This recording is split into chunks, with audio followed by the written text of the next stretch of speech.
All right, the Poinsietta.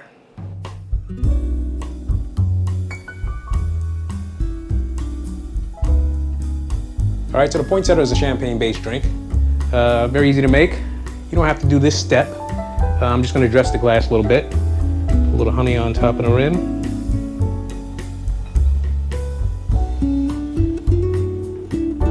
Add some crystals to the top. That makes something very pretty like that. All right, so first you need some cranberry juice. A little bit of that in there like this. Next, sparkling wine, bubbly, whatever you have.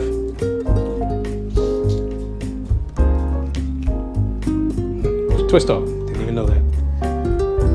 Drop that in.